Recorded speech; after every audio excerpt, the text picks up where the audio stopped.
tua mapatalaw, kasanot kultura katataumi, mapunas pa'y itiis ng kapuli.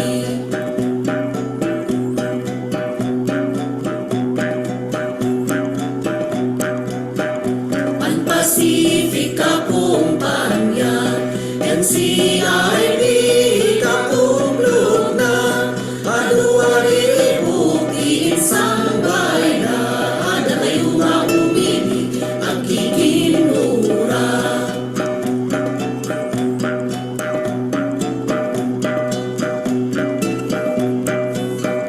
Atin na ay kaisnagan, kahintay debensaan, idayaw kan kabiyagaan, kain kalinteran, daytoy alaban.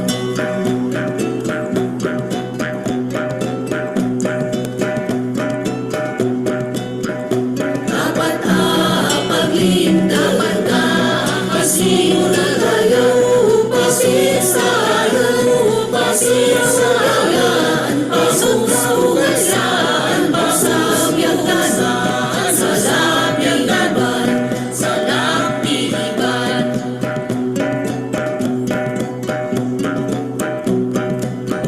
Saan may Welcome everyone. ay apanawisan, maiyawan, maiyawan, diarilayo.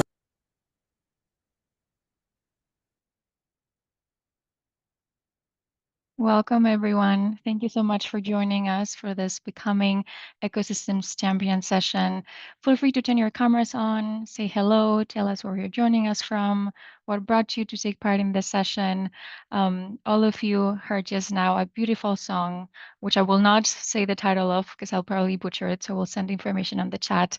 But it's essentially a song that was born from the Cordillera people.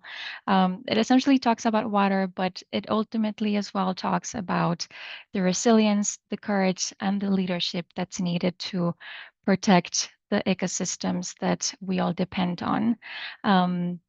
And this is how this Becoming session came about. But to give you some overview on what we do and how the session was born, the Youth for Capacity program holds these webinars under the Becoming series because there's various different ways that youth can act as change makers in climate action, from being innovators, negotiators, educators, storytellers.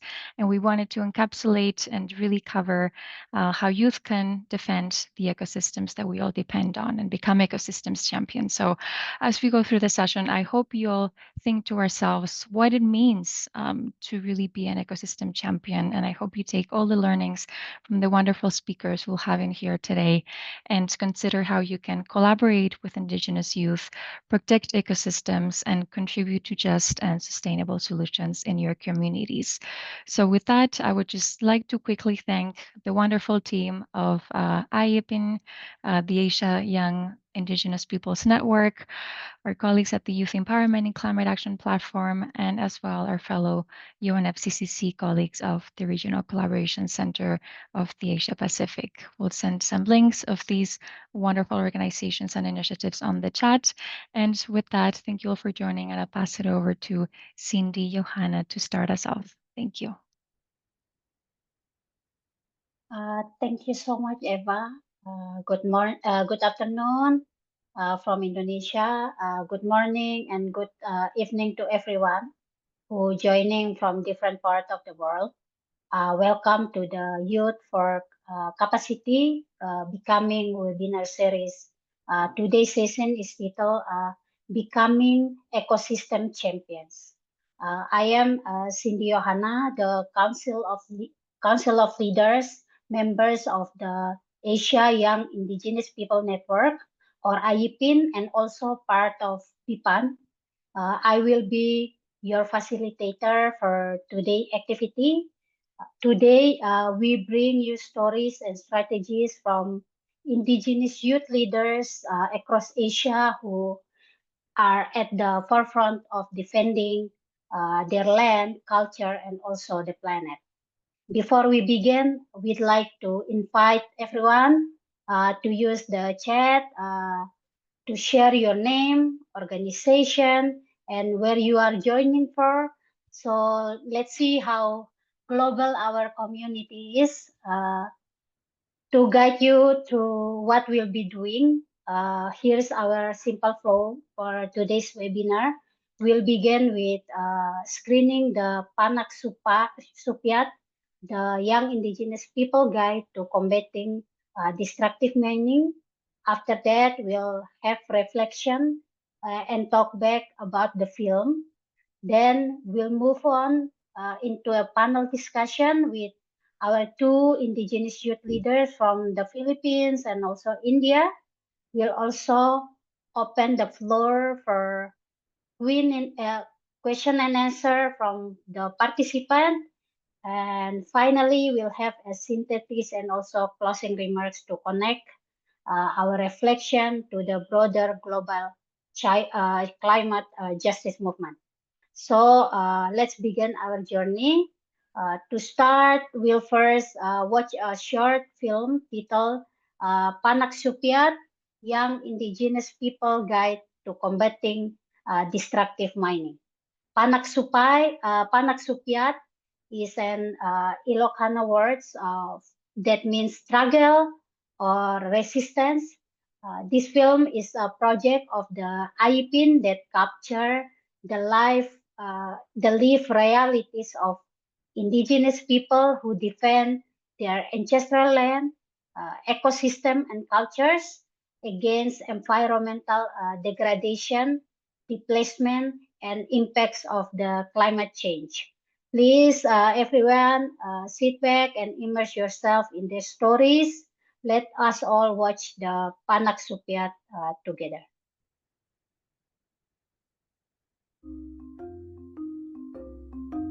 Our indigenous communities have long been on the front lines of resistance. Indigenous peoples defend their ancestral lands with unmatched courage, not just for themselves, but for all of us. You will hear the stories of those who continue to sing, speak, and rise against the destruction of our land, our culture, and our future. Their courage proves one thing: our fight is just. The practice of powerful foreign corporations exploiting the natural resources of poorer countries is called extractivism. Under the system, mountains are flattened, rivers poisoned, and forests cleared, all for profit. These corporations don't just take minerals or timber. They extract life from the land, disrespect indigenous ways of living, and ignore our right to decide what happens in our territories. In the Philippines, extractivism targets indigenous homes through mining, logging, dams, and plantations. These projects operate under laws like the Philippine Mining Act of 1995. As of 2024, nearly 350 mining agreements cover over 740,000 hectares, from Luzon to Mindanao.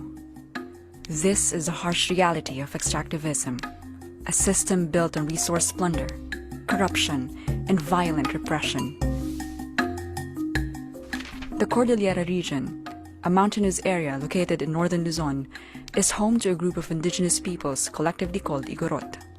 It is also known as the watershed cradle of the north and referred to as an ecological zone. Currently, 106 large-scale mining project applications threaten the region. It covers 34% of its 1.8 million hectares total land area. On the other hand, active mining projects in Cordillera have several cases of free, prior, and informed consent, or FPIC violations. Indigenous communities are then compelled to protest to protect their ancestral territories. These, in turn, are met with state-perpetrated reprisals, like intense militarization, bombings, red tagging, terrorist tagging, trumped-up charges, and abduction. The indigenous peoples in the Cordillera are all the more threatened under the current Marcos Jr. government. The president himself has familial ties with owners of big mining firms. He has also made public pronouncements in support of large-scale mining projects. With this situation, the struggle continues. Rima Mangili is among those who continue to struggle against large-scale mining. may saa kadagizay uubing nga nabokol akas anti-open pit mining kids idzay ukab itogon iti panawan iti panakilaban iti open pit iti lugar mi. Their town experiences more than 100 years of large-scale mining.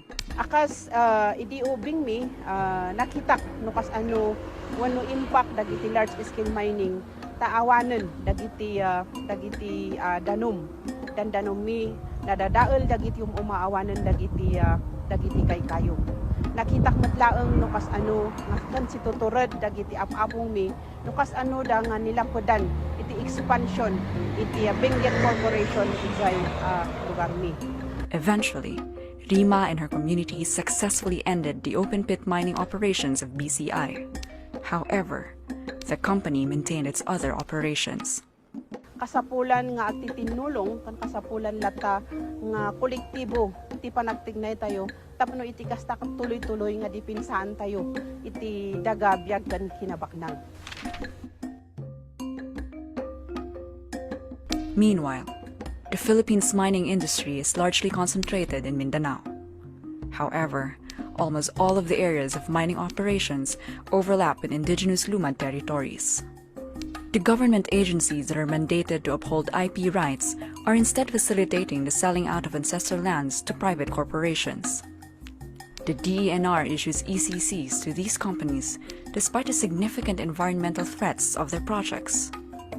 The NCIP is a key player to deadly counterinsurgency operations and vilification campaigns. Based on a Global Witness report, Mindanao has the highest by far recorded number of killings of indigenous and anti-mining activists in the past decade. For instance, Ned Village, situated along the boundaries of South Cotabato, Sultan Kudarat, and Sarangani provinces, had gained attention since the infamous Lake Cebu massacre. It was jointly carried out by the Philippine Army's 27th and 33rd Infantry Battalions. It had claimed the lives of 8 Lumad farmers in Sitio Datal, Bonglangon. One of them is the Lumad leader Dato Victor Danian. He was a chieftain and the leader of the Taboli Manobos Daf Claimants Organization, or Tamasco. They are an indigenous peoples organization in Sultan Kudarat and South Cotabato, where much of the deposits for coal mining lie. His nephew, Jeffrey Danian, is a youth member of Tamasco. Kasama din po ako sa massacre na nangyari. Ako po din ay wounded ng dalawang tama ng bala sa dibdib. Sister of Dato Victor and survivor Bailey Tawali, along with Jeffrey, vow to continue to fight for IP rights to ancestral land. Jadi dengan be omon be area, jadi kepenita dulu jadi hutisya tu na be jadi ketebung lekut, jadi kabirugan jadi temu bengkut nang kemauan kami itu. Jadi on dikut, padayun jadi kut kebong nawadu jadi kut tono, padayun jadi kuai ketebung lekut. The youth's involvement in shaping policies and challenging the unjust system is critical in building an inclusive and equitable future. In order to do so, we should do these 3 operative steps. First, educate. It can be achieved through the conduct of social investigations, research, interviews, and community integrations. It also includes educational discussions or EDs to explore our ideas, clarify perspectives, and develop our own understanding of social issues. Second, organize. Organizing involves people uniting to work together to bring about the change they desire. Organizing indigenous youth gives us the chance to actively advocate for rights, culture, and environment. Third, take action. Taking action means actively participating in the defense of our lands. Local campaigns are a starting point for broader support. It also encourages solidarity within our communities. Advocacy work and lobbying also helps our community to secure legal recognition of our land rights. Protests are a critical tool in the fight for social justice. Aside from these, a just mining policy is crucial to breaking free from this cycle of exploitation. The People's Mining Bill, pushed by progressive lawmakers and grassroots movements, envisions a mining industry that benefits the Filipino people instead of foreign corporations. This is the alternative to the current system. This is a policy that prioritizes people over profit. The road ahead is difficult, but we have always fought back. And Indigenous youth plays an important role in carrying on and pushing forward. History has shown us that resistance is necessary and that victory is possible. Our fight is just, and a brighter future awaits.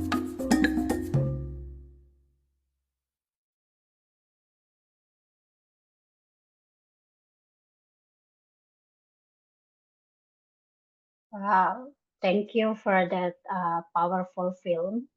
Panagsupiat remind us that when we talk about climate justice, it's not just about the carbon, everything, but it's about the culture, the people, and also the land, and of course the life itself.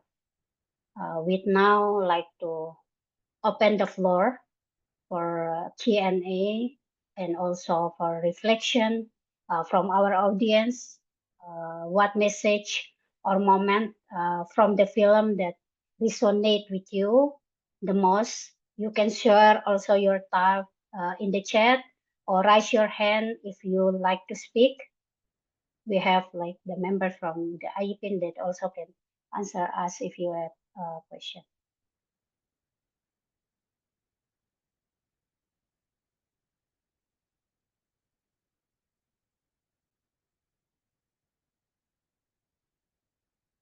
Okay. Is there anyone who would like to share or give us a reflection about the movie? You can using the chat, or you can also raise your hand. Maybe we can see.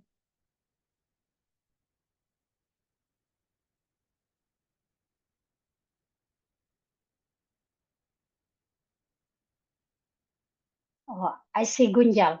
Gunjal, you can.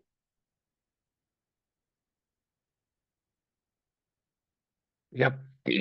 So I mean, I thought that, kind of I should start. Probably the other participants are feeling a bit shy. So, though the video was from the Philippines, I could actually see many parallels with whatever is happening in India, especially the central part.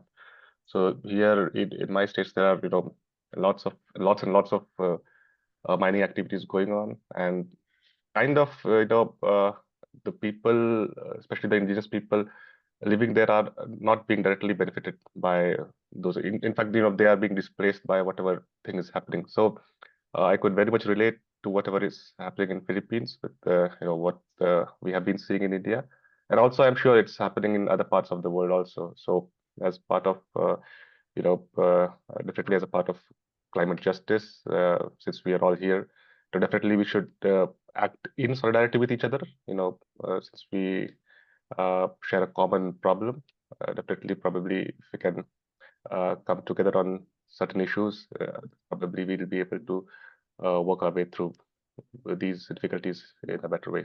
So yeah, thank you.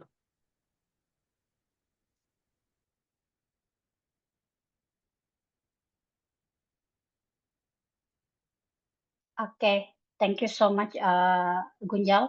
I see Priya also raising hand. You can go ahead, Priya. Hi, so I belong from India. I'm coming from India.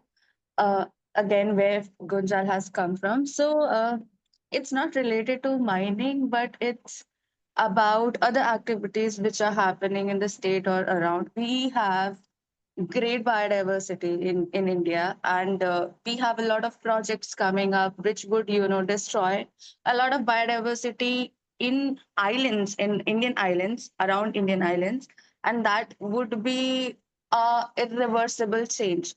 So yes, we are concerned about that part, and also this movie shows us the path. Like if all of us young people, raise our voices, come together, because policymakers do make policies for some reason, but if we care for something and we raise our voices all together, I think we can bring the change. We can make the people understand, okay, what you do is impacting us and we care for it. So yes, that is my takeaway from this movie. Wow. Thank you so much, Priya. It is, thank you for the sharing. And also like, yeah, it is really true that it is, that we are acknowledged that what they do is, we are hearing it. And then, and also like, I want to uh,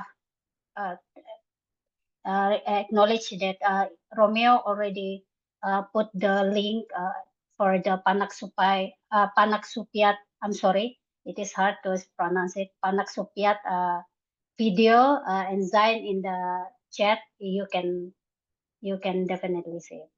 Yeah. Is there anyone else who want to share? I also see. I guess Paul also. I love how the video shares and discuss in short but informative way. I imagine it's shown and what thing in social media very easily accessible.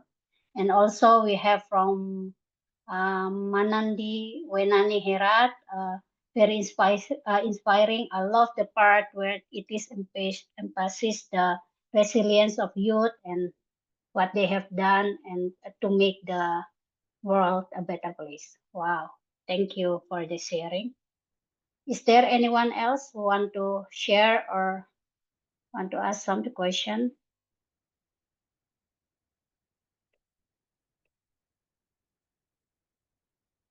Can I speak, Okay. ma'am? Of course.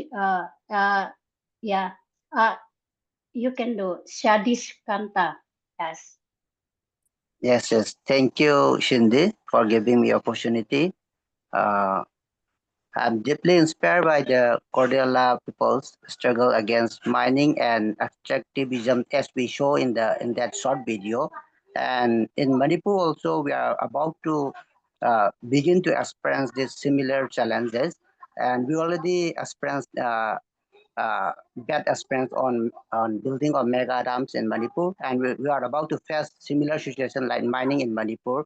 So together we can stand in solidarity against this imperialist exploitation and unsustainable development, so that we can learn each other. Like this short video gave so much message, and it get me inspire indigenous people like us, so we can stay together and we can stand together to defend our land from this exploitation.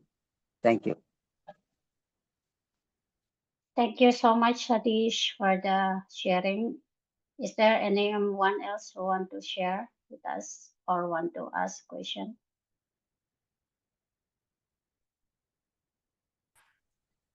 Can I share a point, ma'am? Yeah. Yes. Hi. Hello, everyone. I am Kiran Naz from the northern Pakistan. So, where I live, I'm truly amazed by the video and the cooperation of the people to, deal with the challenges that they are facing over there. And where I live, my village or my valley is also surrounded by a lot of natural resources, and yes, mining and other things are happening there, but the government is paying like a little bit of money to the people, and that's like making them like a little bit of money. And because of that small amount of money, not a lot of people are ready to take actions together, and that's like making it very hard to stop them for those who want them to stop it. And also, I really love the point from the video where the girl was saying that prioritizing people over money, and I really love that point. And yes, I'm truly inspired by that. Thank you. Thank you so much. Wow, what a powerful sharing. I see. So, I see Agnes. Yes, you can share. Good afternoon, everyone. Good I am afternoon. simply amazed to see the video, though I'm also from the Philippines. but I'm far from the place that was shown in the video. I share my sentiment with the people of that area. And what I wanted to learn from this connection we have, if the convention or the convener can do something for that area, because I feel really that there's a lot of injustices, environmental justices for the environment and for the indigenous people of the area. That's all.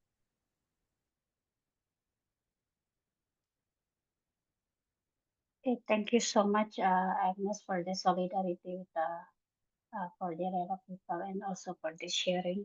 And is there anyone else? Like I see in chat, like from Mark, in Africa, youth are rising, demanding for climate justice. Our caravan start from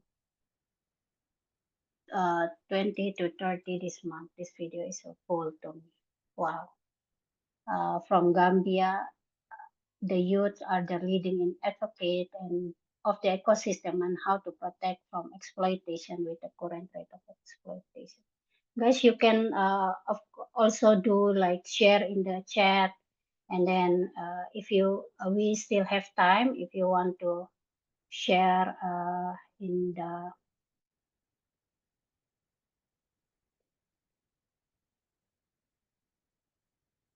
okay, Isaac Wemba, yes. Yes, yes. Can you hear me? Yes, we can hear you. Yeah, I'm Isaac Wembabazi from Uganda. I lead a team of young people. We started an organization called Elevate Youth Initiative in Uganda.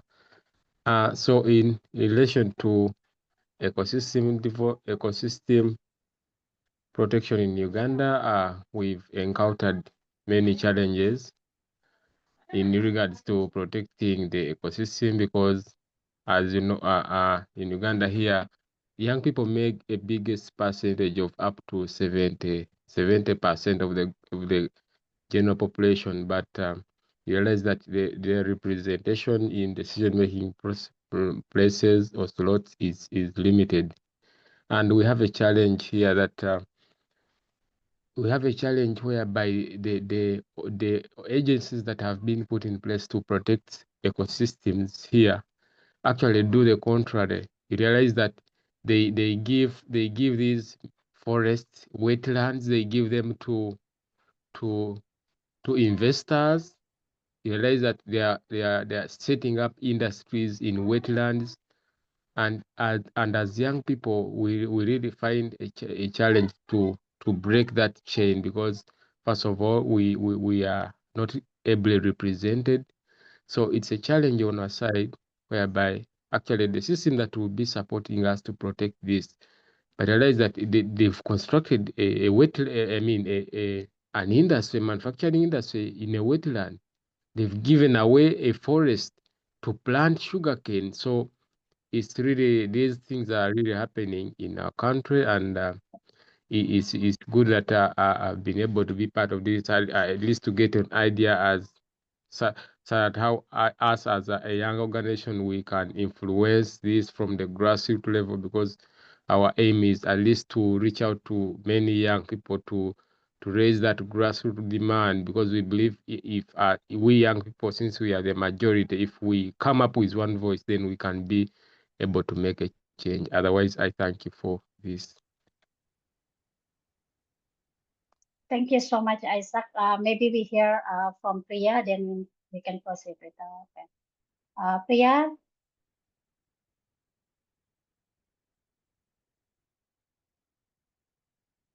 Hi, Cindy. I'll be sharing something very quick. So if we have time, so and I'm coming from National Youth Climate Consortium, and I'm a climate champion who represents Goa. And just like me, we have 35 climate champions in each state and union territory in India.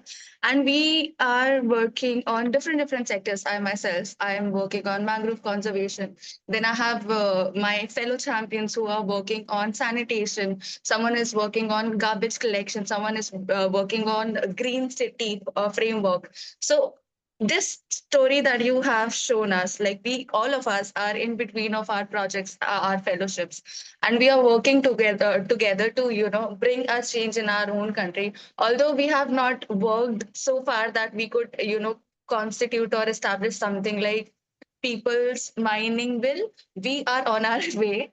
But I just wanted to share about this, and this story that you have showed us is very inspiring, and I feel like there is a representation of young people who are working towards like ecosystem restoration and ecosystem conservation. So thank you for that. And I would be grateful if you could share this story with us so I can share it with my fellow champions and I can show them, okay, there are more people like us who are working like us around the globe. So that's it. Okay, thank you so much, Priya. Okay, maybe the last one, Mohammed. After that, we can proceed for our next session.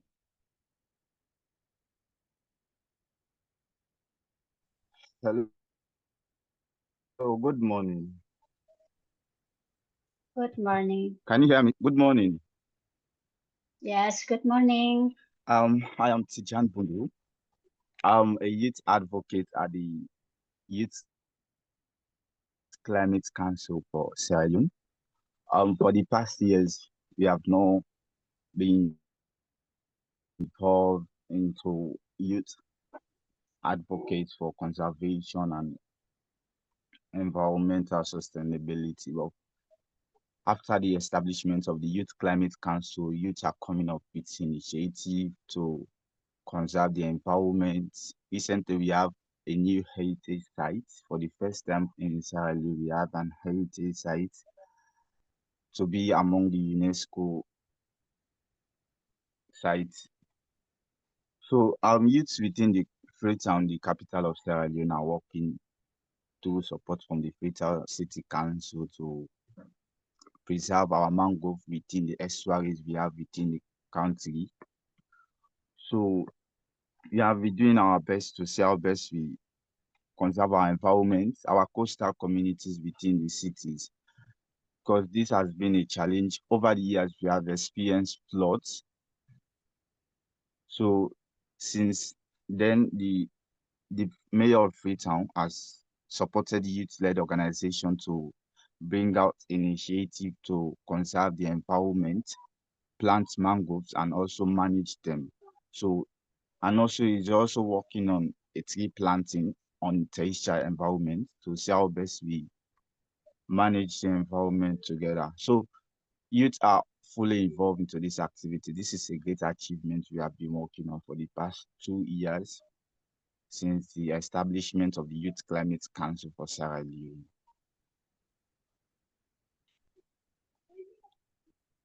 Yeah. Okay, thank you so much, Tejan.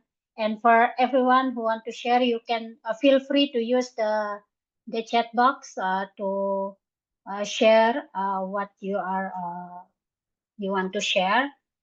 Thank you so much for everyone that are sharing the reflection. It's truly inspiring to hear these stories connect to all of our experience and also advocacy. To continue our conversation, we are honored to have with us through incredible indigenous youth leaders who embody the spirit of Panak Sukyat through their community work and climate leadership. Let me introduce you to our panelists. We have Ms. Catherine Dalon, representing the indigenous youth from the Philippines and also serving as IUPIN leader. She will share stories of resistance and resilience from indigenous youth communities confronting extractive projects and climate threats. And also we have Mr. Gunjal Ikirmunda, chairperson of IEPIN from India. He will speak about the intersection of indigenous knowledge, culture, and climate justice, and how our ancestral practice can guide sustainable solution. Welcome, Kat and also Gunjal. Both of you have been deeply involved in the community work. Can you share your communities, how your communities are experiencing the climate crisis and what forms of resistance you see emerging? We'll start with Kat.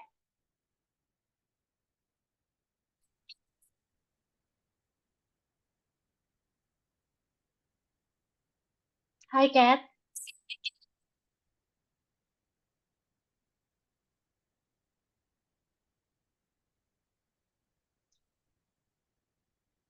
Okay. Hello. Oh, yes. Okay. Hello. My name is Kat Dalon. I am part of a YIPIN, and my organization is Tabukahan. It's an organization of Lumad women here in Mindanao. It's the southern part of the Philippines. Last week we just experienced the 7.4 magnitude earthquake, and then it's traumatic. The most affected place was the Manay, Davao Oriental, and then it's near where the Diwalwal Mining Corporation was located. And then they experienced landslide, and then two people die because of it.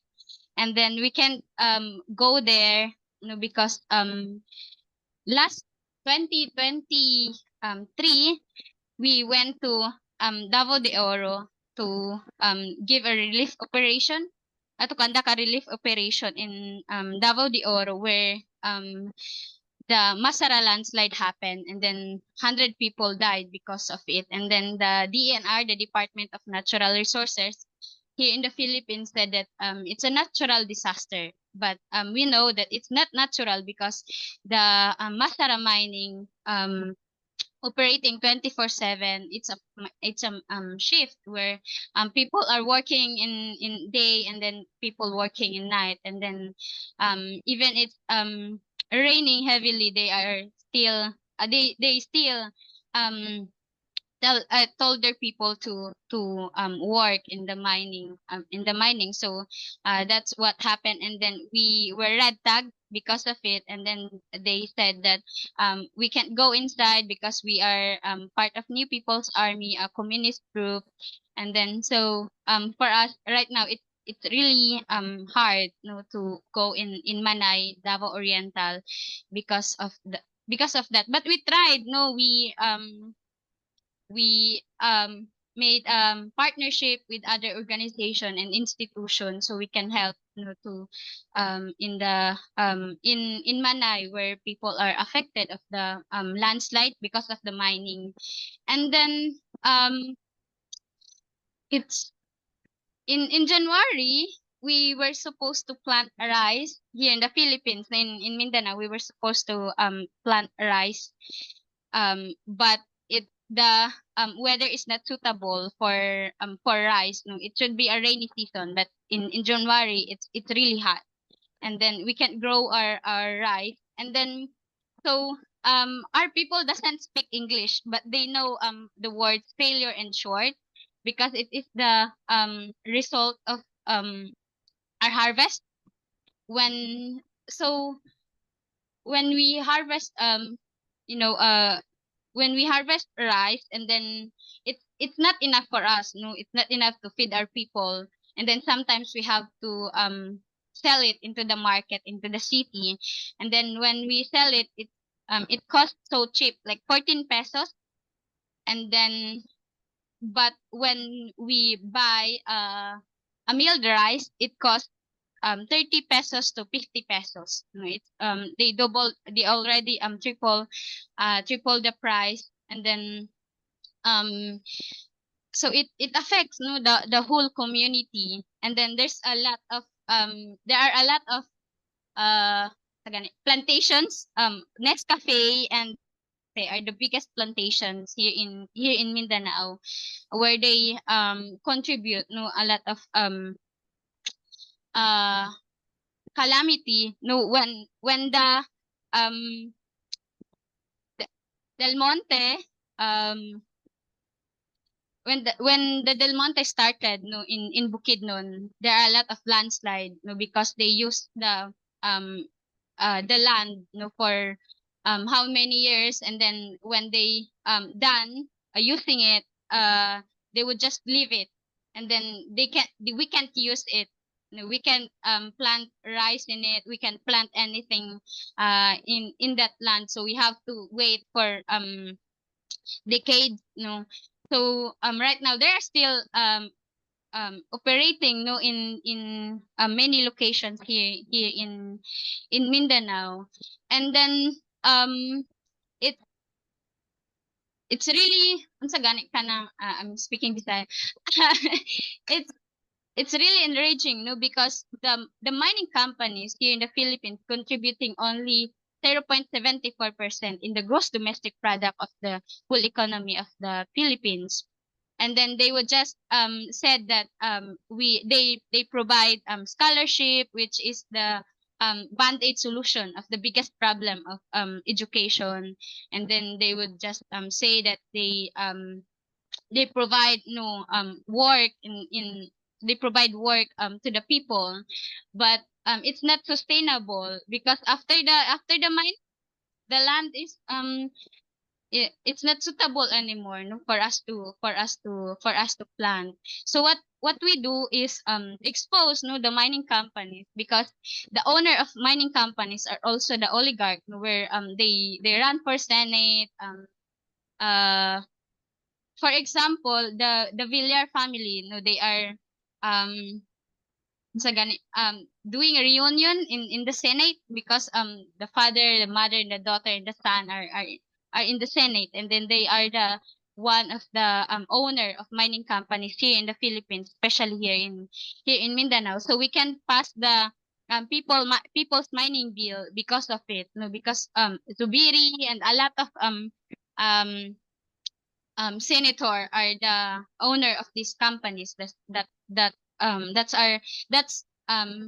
again, distracting our land, and killing our people. So what we do is to expose them, and then um we went to school. We do you know room to room? It's like we were going to we go to university and ask the professors to 5 minutes to explain our campaign, to explain what's happening in here in Mindanao.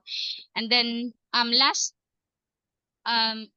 month here in Davao City, they are celebrating uh Kadayawan Festival, where they celebrate the abundance of culture of Lumad people, and then the Moro people, and then they would marketing, that our ancestral lands is rich. And then but it's ironic, because we were displaced, the the vice president of the Philippines, where she ordered to close our Lumad school.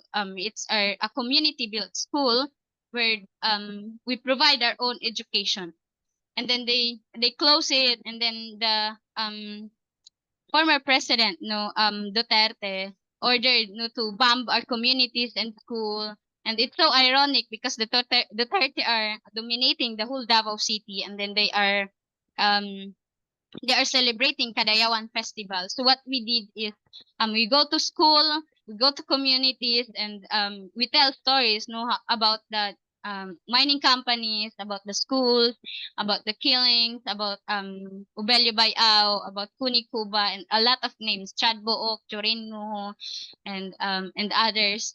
So yeah, and then we also do rally, mobilization in the street.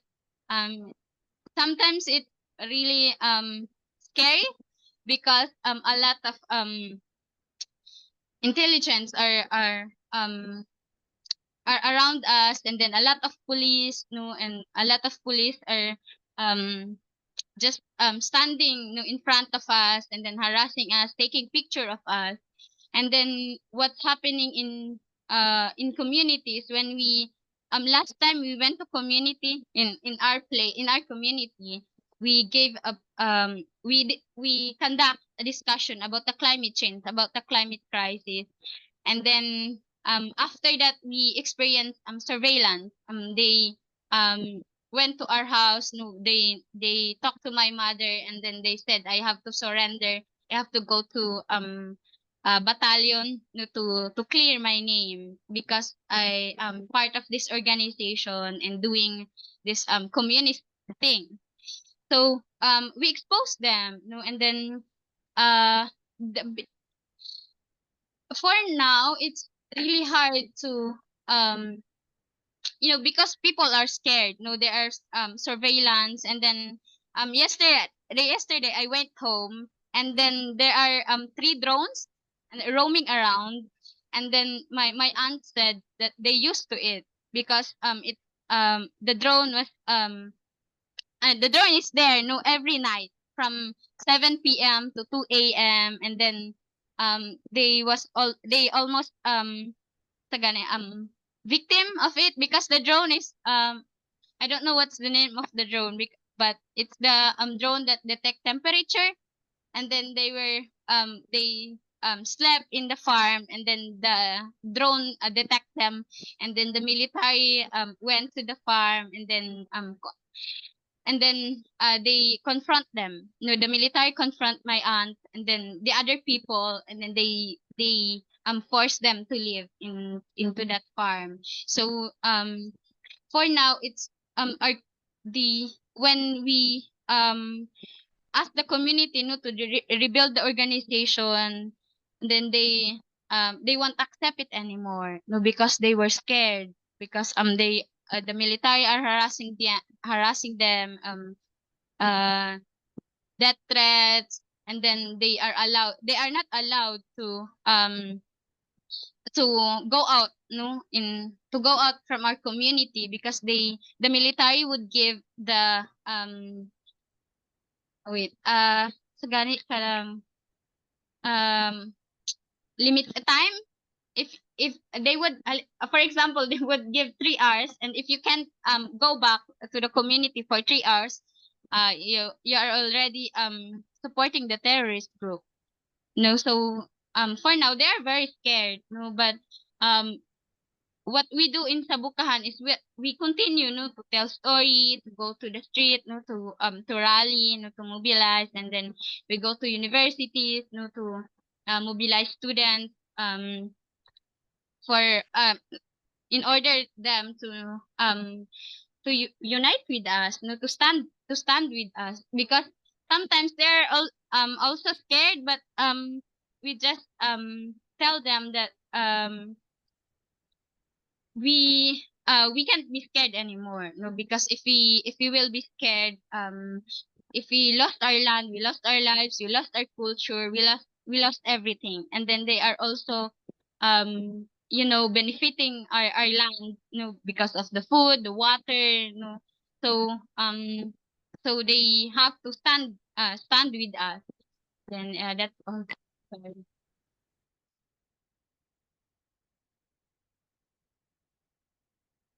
Thank you, Kat, for sharing such an amazing stories about what happened in the communities, and also how the indigenous peoples, the indigenous youth, still resist despite all of the things that happen. So the next question is for Gunjal. Indigenous knowledge and traditional practice have sustained ecosystem for generation. How can this be integrated into global climate solution? Yep. Yeah, So floor thank you, is yours. Cindy. Yeah. Yeah. So I'll pick up from where the other speakers have kind of queued. That indigenous people, by the very nature, they have been living in a particular place or a particular geographical location for quite some time. that, I mean, quite some time is probably thousands of years. So it's natural for them, through observation and through empirical knowledge, that they have attained a sort of equilibrium with the surrounding, where they are in great harmony with the surrounding nature, they are in a symbiotic relation. So the relation has been kind of codified in the language, in the tradition, in their way of life, so that whenever the things which we saw in the video, suppose an external force, when it comes to kind of extract things, the whole system actually collapses. The whole indigenous way of life, which had been sustained through mutual give and take with nature, it kind of collapses. And it's very difficult for the community to kind of sustain. So definitely, whatever knowledge which an indigenous community has, which helped them survive through generations without harming the environment, actually. So we actually do need to kind of think of actually integrating those things in the national policy, international policy, because those things, the challenge is actually that those things definitely were very localized, and to a great extent it was very effective. But how can those things be also effective, suppose in a larger scale? So the question also comes that whether those things are possible in a larger scale, or kind of we'll have to make do with the decentralized system where each and every community gets its own autonomy and it interacts in its own way with the environment. So definitely, even in climate change, climate justice, new things are coming up.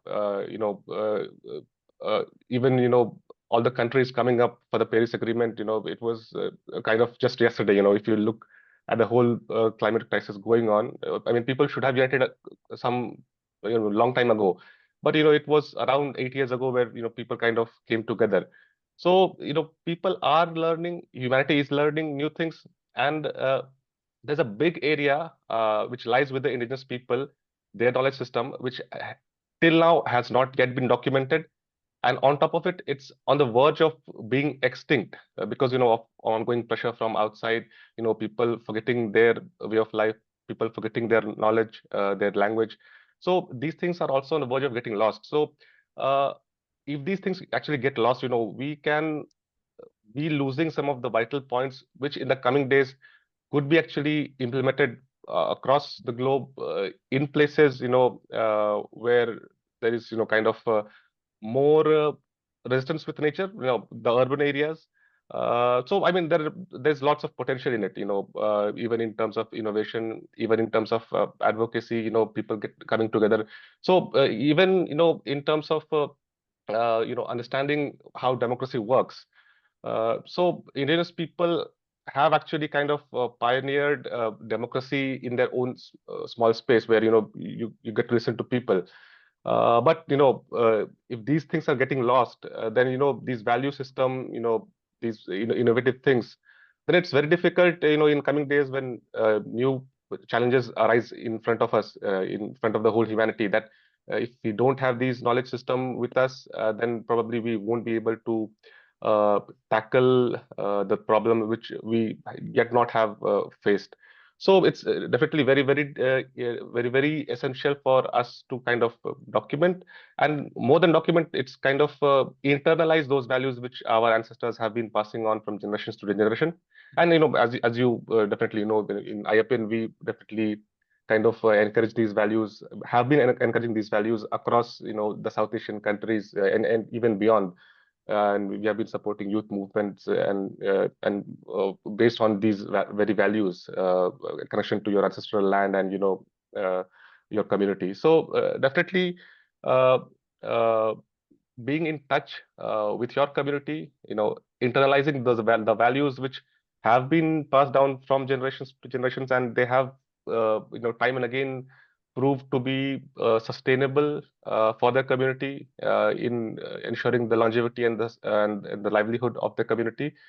These things definitely must be internalized, especially by the youth who are at a crossroads. They have lots to explore. At the same time, they have lots to protect. So they're at a crossroads, and definitely the future of the whole planet and also of the youth themselves, they lie within themselves as to how they carry forward these knowledge system. And I'm sure, because I can say lots of young faces here, and they have lots and lots of commitment towards the community, and the solution actually lies within the community, and it has been practiced again and again by the whole humanity. Probably we are choosing to look the other way. That's we are trying to find a shortcut to things, but actually the solution lies within the community, in our community way of life. So that's what I'll have to say. Wow. Thank you so much, Kunjal, and also Catherine, for the powerful insight that you've both reminded us that indigenous youth is really not just a stakeholder, but also of course, the frontline leaders shaping climate justice through the knowledge, creativity, also the courage. We'll now open the space for question and also comments from the audience. If you'd like to ask something, please use raise hand and also type your question in the chat.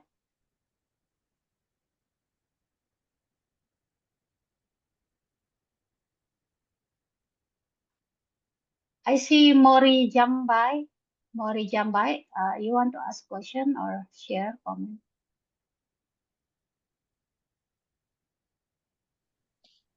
Good morning. Good morning. And I'm Jambai Mori from Sierra Leone. I'm working under one community-based organization that is called Sunrise Movements Sierra Leone. We work in order to promote climate, to fight against climate change in our country. Climate issue is not a joke anymore because it is that threat to our life and the future generation to come. So as an organization or youth-led organization, we are there to promote awareness in relation to deforestation. We go to the community and talk to people about deforestation, and also we try to work with local and international NGOs in order to make sure that we promote those policies that are working in line with climate change in our country. Sierra Leone is that of a country that is exposed to the risks of flooding and that of global warming. So the issue of this climate change is very much important for we, the youth, to involve into climate advocacy, to raise more awareness to our people in the rural areas, because majority of people that are living in the rural areas do not know what really climate change is, and also they involve into human activities that really contribute to this climate change, like in the area of farming and that of mining. These activities is really disturbing the climate system of this of our country, and that has also led to low yield in agriculture, and that is very much bad for the country because the productivity of food will be reduced. So as a youth-led organization, we are working, and even last week we are having a climate youth adaptation day wherein we gather a lot of youths to engage them on climate issue. We talk on NDCS and that of the Paris Agreement which was made. We also talk about those things because these things are there, these policies are there in order to promote climate change in the group, around the group. So that is my own contribution towards this. Thank you.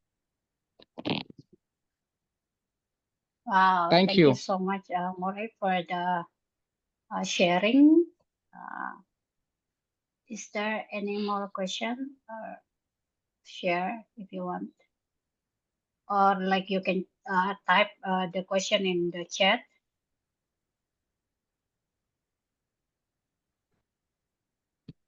Okay, we have from Anupam Purti in the chat. Since we established that indigenous way of life is one of the key solutions for climate change, how can we make our indigenous voice heard at the global stage like the COP summit?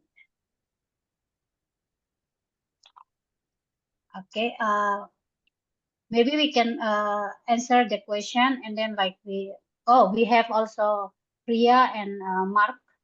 You can or maybe you can both of you can ask the question, and then the Gunjal or Kat can answer you like for your question. We start with Priya. Hi Priya. Hi, Cindy. So I would like to say, okay, Kat's resilience is commendable, and I'll say all the best to her because she has shared the struggle she's going through still. And my question is to my question is to Gunjal. So, Gunjal, I understand what you said, like the policies, they are not decentralized. So they do not, work out for each community because it's not customized to their requirements. When you were saying community traditional knowledge, it was in my head, it was Biological Diversity Act coming all together again and again.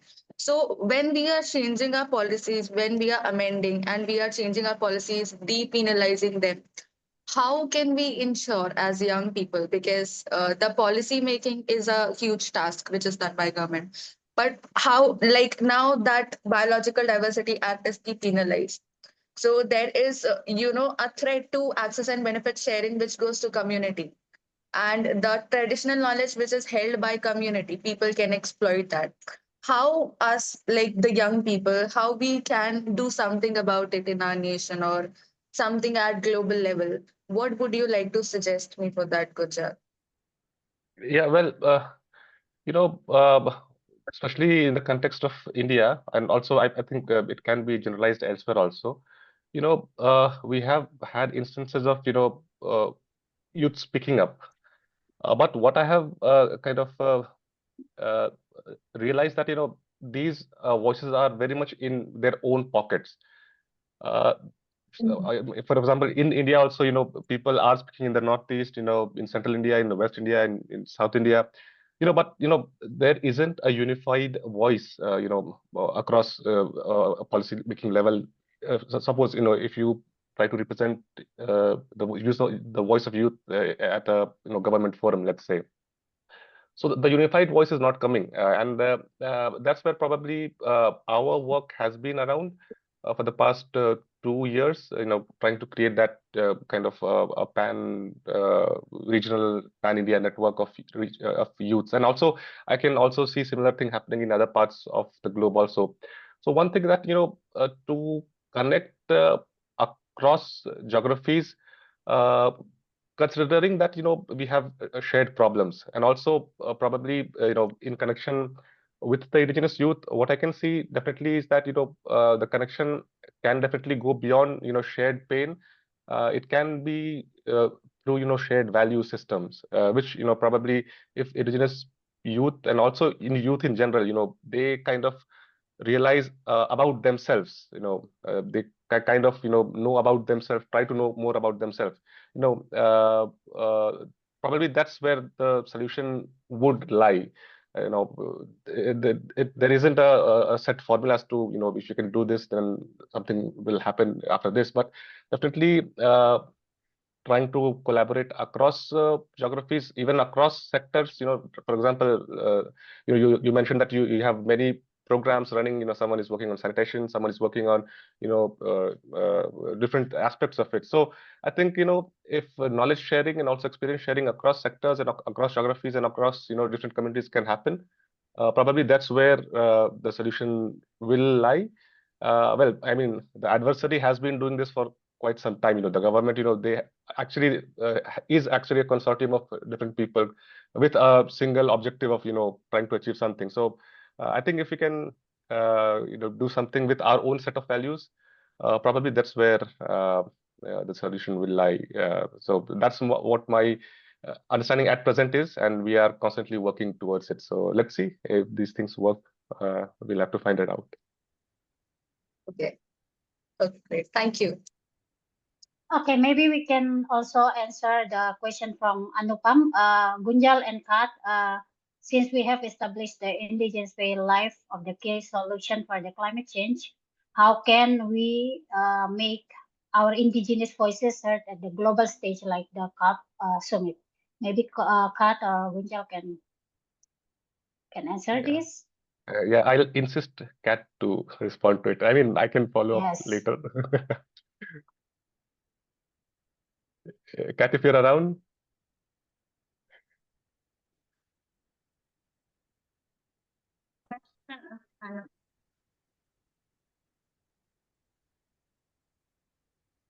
Wait, I'm confused. The question of Anupam. The question is, how can we make our indigenous voice heard at the global stage, like the COP summit or any stage in the global level? Can you hear me? That a Yipin is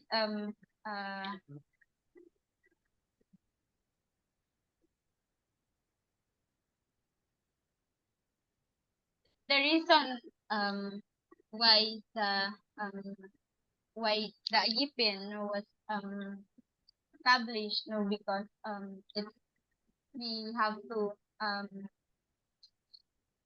have a voice, the IPU has to have a voice, it's necessary, to in regional to global arena, so the world can know what's happening in the communities, what's happening in regions, because it's in mainstream media, we don't show, in mainstream media, they don't show, what the ground. And then this organization like AYIPIN and other organizations are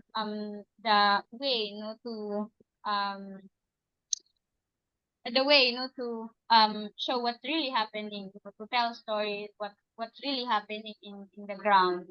But maybe just that. Yeah, definitely. Yeah. So continuing what Kat was actually mentioning, definitely, there are existing mechanism even within the UN and even within the COP. So UNFCCC has this local communities and indigenous peoples platform, where they kind of push forth the indigenous the issues related to indigenous people. But I do definitely see that more push and probably more representation is required, not only at the level of UNFCCC but also in other UN platforms where kind of similar experiences and similar issues are brought up frequently. So definitely, we being kind of at the forefront of climate justice and probably the first line defenders of climate. Definitely, I'd like to see more indigenous people being represented.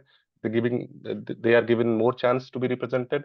But for the time being, it's kind of I'd like things to change a bit. So definitely, Anupam, probably let's hope for the best in near future that more voice from our community actually reach those positions of power or position of policy making, and they try to include more of our voice.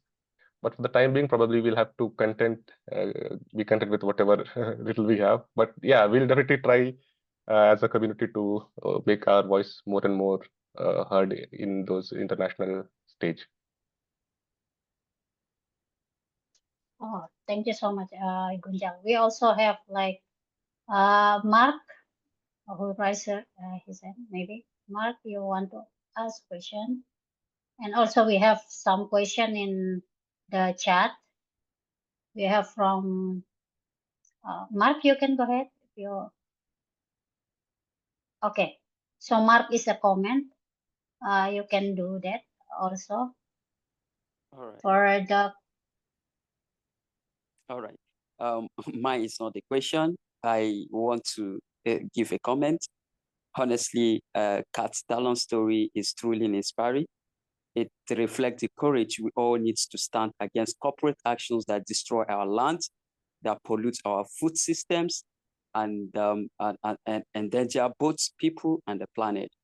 So this corporation continue to kill our soil, they poison our water, and threaten the future generations yet unborn, all in the name of profit.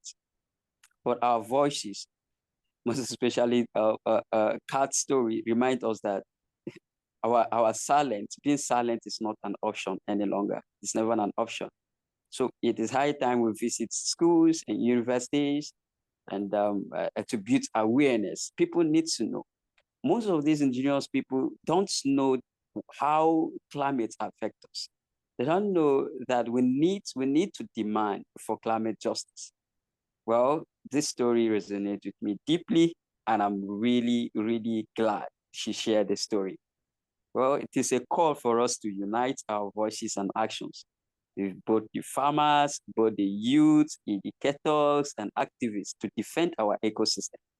Honestly, we need to reclaim our lands and protect our collective future. Thank you so much. Thank you, Kat. Thank you, everyone. I am Mark Vincent Oba from Africa, Nigeria. Wow, what a powerful sharing from Mark. And also we still have a question in the chat. We have from Rennie, a question, how can we, the youth, solve the problem of waste dumping in our community, most especially in the local community? This is the first question. For the second question, we have from Tyson. What strategies are required for the indigenous people to make a deep understanding of them about the values of ecosystem, because most of them, especially in Tanzania, depend on forest for charcoal production and farming to meet their basic needs. This is from Tyson. Who is from Gunjal or Kat who want to answer this question? Go, John. Okay. So, I know. So for waste dumping, definitely coming together as a community is the most crucial thing because usually the people. I mean, waste dumping. It's from an industry, or if you can just clarify the whole thing, because kind of Okay, maybe situation might Rennie can. change. Maybe Rennie, you can make sure it Yeah. is a waste Okay. dumping from Industry. But regardless of whatever, the source of that thing is probably, community mobilization is probably, the basis of whatever action is to be followed. So I suggest, first, kind of if people get together, which again is more difficult to do than being said, because, as our previous speakers, have shared, people tend to be kind of even the movements are broken by kind of monetary interests also. But again, if people really are in for community way of life or the welfare of the community, they'll stick together, whatever the case be. So mobilizing and coming together is probably it serves a basis of everything which has to be followed. And yeah, what strategies are required for people to understand about the okay. Yeah, so many times it also happens, like the previous speaker also was saying that when indigenous youth or indigenous people are kind of restricted in their own community, they don't have exposure of whatever things are going around even in the neighboring communities. So they tend to think and act in very isolated way. So for that, probably we'll have to reach out to other like-minded people, even across even if the people are from non-indigenous communities, we do need to reach out to them who are actually like-minded and who are actually with us in this fight for climate justice. I mean, again, it's not a very short process where, kind of you give lecture to the indigenous community and then they suddenly wake up one night and then they are all kind of have deep understanding of things. It's a slow process, and you need to kind of build up it as a movement, and it sometimes even take generations. It's not sometimes it's not even a question of one generation where people are suddenly they have deep understanding about themselves and also whatever things are going around. So it's a slow process, but I think starting today, probably if you haven't, then it will make huge difference. So coming together, sitting down, discussing things, and at the same time, keeping the values of your ancestors with you. Those things will actually build up to much larger things in coming days. So that's what I'll have to say. If Kat has to add something more to it, then Kat, please feel free to do it. I can answer the number 2 question. The charcoal production. In our community, they produce charcoal. So it is okay. Wait. The charcoal production, because it's necessary. It's a survival, because when we can grow our crops, the harvest are so little, so we have to do something, to we have to do the alternative. So what they are doing in our community is they produce charcoal, and then but there are studies that it's charcoal farm, our charcoal production are sustainable, and then we shouldn't forget that we have to hold accountable the large corporation that are contributing far more to contributing more to the climate crisis than to that small farmers that producing charcoal. And then another one is the government should provide the basic needs of people. They have to give the basic right, but it's really hard because we have to fight for it. If we just beg or ask them to give this right to us, they won't do it. So we have to fight for it. So yeah, we have to we can't blame the people. What we can do is to hold the government accountable, the larger corporation that are contributing to the climate crisis, the fossil fuels. So yeah, you have to hold them accountable, not the small farmers. Wow, thank you so much, Gunjal and Kat. As we don't have I think if you still have question, you can still, of course, put in the chat, and also you can connect to Gunjal or Kat or other IEP members, and we will try to answer the question that you are sending. Maybe the last question for Gunjal and Kat is, what message would you like to send to our fellow youth and also decision making who are working toward just and inclusive climate solution? Maybe Kat or Gunjal, you can.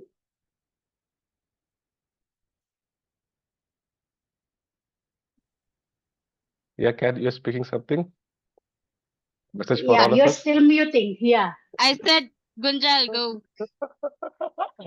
Yeah, I mean, there isn't a message as such, but kind of we are in this boat together, so kind of let's work our way out together.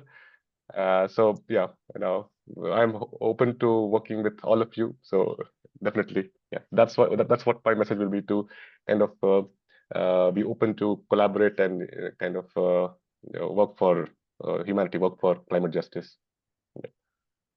Yeah. you, Kuja. For me, it's sometimes we are scared, no, and it's normal because we're human. Sometimes it's scary to take a stand, to speak about it, to tell story, but we always have to remember that it's okay to be scared, no, because we're human, and then we're doing it collectively, no, we're not doing it individual, no, this is not for just one person, no, this is for people, this is for our community. So yeah, I write something, okay. Yeah, it is frightening to take a stand, no, because more often the government, no, it's the government we are up against, where the gun is symbol of power. But we have to remember that our united fist, our collective strength, are more powerful in achieving what we long for in our community, and we will surely win. We will surely achieve this because we are doing it collectively, you know. And then let us not allow the spirit of resistance within us to die, no matter how thin or fragile its thread may be, because it is the spirit that drive us to encourage others and to continue fighting to attain our dream of our community, um, where no one is forced to evacuate, where our rights are respected, especially our right to self-determination in our ancestral land. And if we allow no our if we allow this to die, it is as if we are letting the next generation to die, and then we become part of the reason why we are complicit of the loss of that loss. So yeah, we have to fight, and then um we have to do it collectively, no, because this is not just a one campaign and one snap and we can win, no, um long fight, no. This is uh for example, the our generation, no, I am fifth generation in our community, and we're still fighting for our land. So this is a long fight, no, this is not just one snap and we can win, and then we have to sacrifice a lot. So yeah, we have to do it collectively. Thank you very much.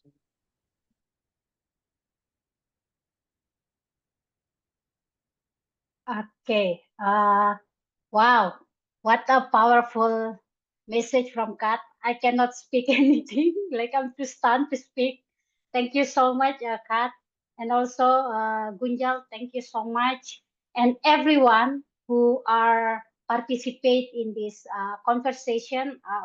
We are really thank you all for the participation, and then uh, I can see how we are the future, because look how much we are really doing it. Maybe for the I think we can also I can ask Shangong to connect all these powerful stories and broader climate justice movement. San will synthesize all the discussion and share pathways for stronger indigenous youth leadership within the climate policy and action. Sian, the floor is yours. Yeah, sure. Thank you so much, Cindy. Thank you so much, everyone. Just give a brief introduction. I don't take so much time. My name is Shan. I'm the Indigenous Youth Coordinator for UNDP Bangkok Regional Hub, also the YCAP Coordinator. And first and foremost, I want to say thank you to our colleagues at Youth for Capacity, UNFCCC, RCC Asia Pacific, and of course, IUPN for this incredible program and this webinar. And, I also want to acknowledge the powerful voices that we just heard from Cindy, Kat, and Gunjal, and the stories that came through the film, right? Each story is not only a reflection of resistance, but also a deep act of remembrance, remembering our connection to the land, to our ancestors, and to each other. I will be just giving a sharing. I won't be talking so much. Perhaps give me another 3 minutes to share. So after going through the film, right, I think what strikes to me the most is that the film Pandang Supiat reminds us that the fight against destructive mining and the climate crisis is both about protecting nature and the life itself. For indigenous youths like ourselves, the climate crisis is not an abstract issue. It is lived daily, the loss of our forests, waters, languages, and sacred spaces. Yet, what shines through the film Pandang Supiat is the resilience and strength of indigenous youths in the region who continue to stand, organize, document, and reclaim our narratives with the power of ancestral knowledge and community solidarity. And one thing I wanted to share, right, is this whole series is called the Becoming series. And it's very inspiring because when we talk about becoming, I think of it as an indigenous youth. We think of it as a process of becoming visible, becoming heard, and becoming recognized as leaders in the climate movement. So indigenous youths are not just the future. People say we are the future, right? I don't think that is necessarily true now. We are the present. We are already the knowledge holders, protectors, artists, and our advocates shaping what real, just, and climate and inclusive climate action really looks like. So through the program, the Youth Empowerment in Climate Action Platform, YCAP, we have been working to ensure that indigenous youths like yourself from across Asia and the Pacific are heard and seen in spaces where decisions are made. So YCAP has, for us, we have become a bridge connecting community realities to regional and global platforms. Through our work, we are giving indigenous youth a platform to speak in international forums such as COP, that someone mentioned just now, LCIP, the Local Community and Indigenous Peoples Platform, the Asia Pacific Adaptation Network Week, and other global dialogues. And not as token voices, but as experts of lived experience and traditional knowledge. And this is all about reclaiming the narrative of who gets to lead the climate conversation. So, on a reflection kind of basis, as we reflect today's discussion, I want to give a question to all my colleagues and to all of you, right? How do we make more space for indigenous youth to lead, to influence policy, and to shape climate action from the ground up? How do we move beyond inclusion towards real recognition and respect of indigenous communities? So as we continue this becoming journey and this becoming series together, let us all remember that climate justice will only be possible when it is grounded in indigenous rights, perhaps guided by youth leadership and inspired by the wisdom that is in all of us. So I think that is all my sharing for today. I don't want to share much, but happy to see a lot of familiar faces. And I think I'll pass it back to you, Cindy. Oh, thank you so much, Sean. Okay, before I want to share also, like for us, IEPIN, we have, if you want to still connect with IEPIN, I think Craig already shared in the group chat about our media social. You can also see, like, we have our campaign. It is the indigenous land in indigenous hand. It is basically to assert the right of the IPs of full control and ownership of our land and our indigenous territories. You can definitely connect to that. Thank you so much, and to all our speakers today and all the participants for joining us today. This is the only one step in our becoming journey, a series that celebrates the courage, creativity, and leadership of the young people transforming climate narrative. Once again, thank you everyone for being part of today's meaningful exchange. I'll give back to Eva. Thank you so much. Thank you so much, Cindy, Sean, Kat, Kunjal, Quang as well, and Jean and Stephanie that were supporting a lot behind the scenes and essentially made this session possible, but ultimately for everyone that joined, for sharing all your powerful stories and being a part of this very much important discussion here today. Like Sean mentioned just now, the becoming journey does not stop, but we hope that this session at least gave you, indeed, we'll be doing a group photo. So whilst everyone turns their camera on, I'll just be wrapping it all up.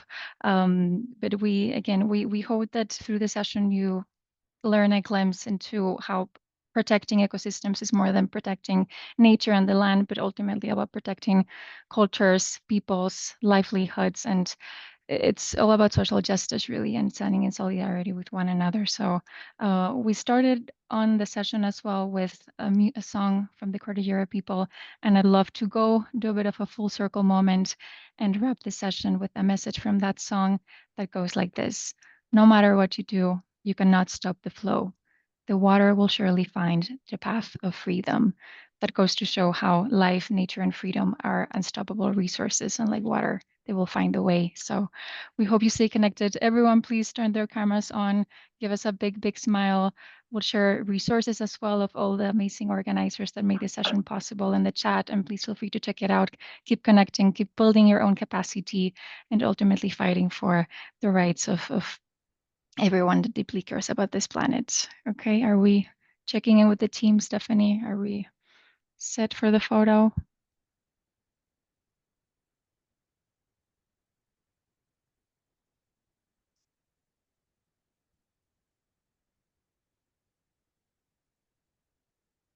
Perfect. Thanks so much, everyone, for joining us.